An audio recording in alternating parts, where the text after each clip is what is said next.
کے فرائض ہیں سورہ مائدہ میں جیسے آئے یا الذین آمنوا اذا قمتم الی الصلاۃ فاغسلوا وجوہکم وایدیکم الی المرافق وامسحوا برؤوسکم وارجلکم الی الکعبین۔ فقہ شارحوں نے ایمان والوں کو خطاب فرمایا اذا قمتم الی الصلاۃ، نماز کے فرائض یہ نماز سے پہلے جب تم نماز کا ارادہ کرو، وجوہکم تو اپنے چہروں کو دھو، چاہے اس کی مقدار ہے پیشانی کے بالوں سے ٹھوڑی کے نیچے تک، اور ایک کان کی لو سے دوسرے کان کی لو تک پورا چہرہ دھونا۔ تو اس میں اگر کوئی عورت ہے، خاتون ہے، نتف وغیرہ ہے تو وہاں اسے بھی ہلا لے تاکہ پانی پہنچ جائے۔ اسی طرح انگوٹھی وغیرہ ہے اسے ہلائے۔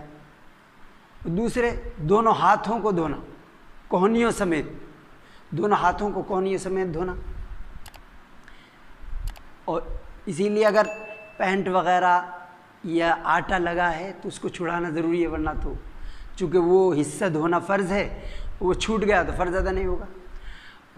وضو کا فرض ادا نہیں ہوا تو پھر نماز کا فرض بھی ادا نہیں ہوا۔ تیسرا فرض ہے مسح کرنا، تو مسح چوتھائی سر کا مسح کرنا۔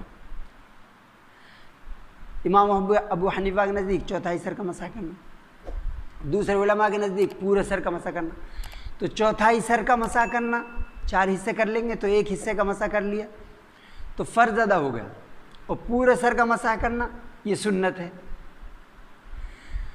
چوتھا فرض ہے دونوں پاؤں ٹخنوں سمیت دھونا، ان دونوں پاؤں آدمی ٹخنے بھی اس میں شامل ہوں گے۔